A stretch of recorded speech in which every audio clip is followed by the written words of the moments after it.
With the rise of streaming, DAPs have become all-in-one devices that let you listen to high-res music, watch YouTube, and even make phone calls. But more often than not, DAPs can't really do all these things well at the same time, and we don't need them to. What we do need it to do, however, is to play music really well. That is where the Lotoo PAW 6000 comes into play. Today, we are diving into the little brother of the Lotoo PAW Go Touch under 5 minutes. This is Ash, and you're watching PPTV.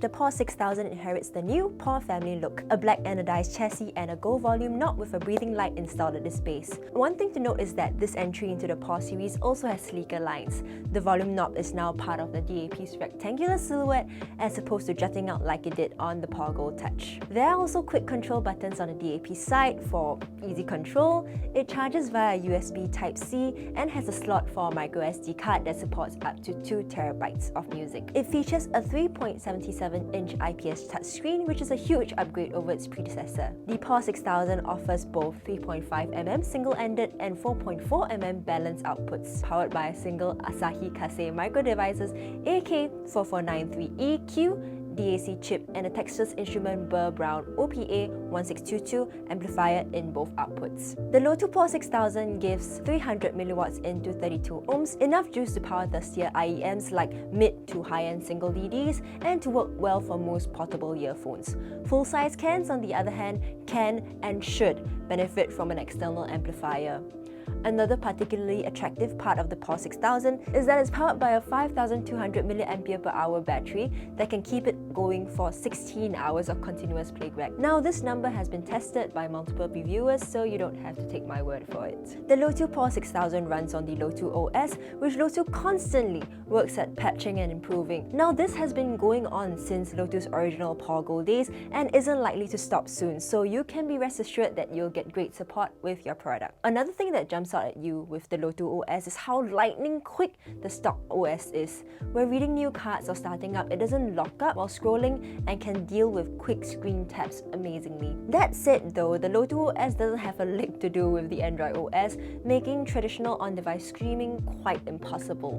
But it can still, well, stream music through its Bluetooth and USB DAC functions. You can use the Lotoo PAW 6000 as a USB DAC by using a Type-C to Type-C connector or Lightning to Type-C connector, depending on what you have, to convert the Lotoo PAW 6000 into an external USB DAC for streaming purposes. Following the recent compatibility issues plaguing DAPs, especially with Tidal, streaming from a mobile device might actually be your way to a better, smoother user experience. The PAW 6000 also supports bidirectional Bluetooth, letting your player act as a wireless DAC and Bluetooth transmitter. The PAW 6000's Bluetooth capabilities are also supported by Sony's LDAC high-res codec, which, while not actually high-res, is one of the more solid Bluetooth codecs out there in terms of bitrate and is one of the Bluetooth codecs used by audiophile IEM dongles. As always though, sound quality is only as good as its connections, and you might still only want to use cables and physical connectors where possible. There's also inbuilt Wi-Fi on your PAW 6000, mainly for updating needs. Let's talk a little bit about the sound of the PAW 6000. The PAW 6000 inherits a lot of good stuff from its older sibling, the PAW Go Touch. It has the famous Lotoo house sound and pitchback background. It's reference neutral but incredibly dynamic. Its bass is fast, clean, dynamic with a good rumble, and it has natural decay without extra exaggeration and uncongested, well-separated layers that prevent your music from sounding very sludgy or slow. Mids are presented as transparent, realistic and dynamic with just a hint of warmth, but lean neither too warm or too cold, much like how your original recordings are supposed to sound. Texture and micro contrast is also excellent. The Lotoo PAW 6000 also has good natural treble extension with an excellent sense of air, depending on your IEM though.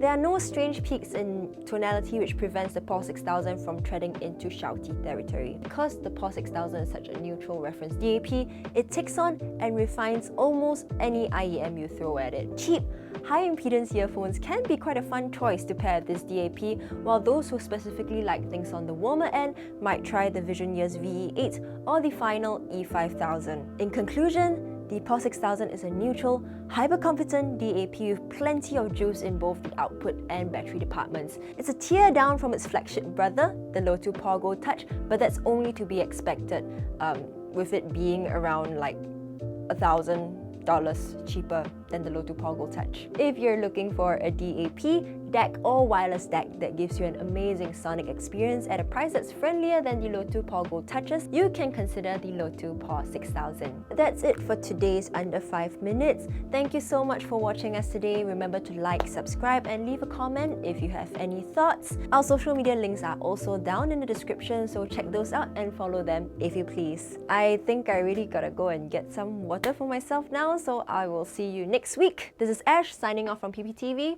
Bye bye. Kase Micro Devices AK4493. Oh my god. In conclusion, the PAW 6000 is a new... In conclusion,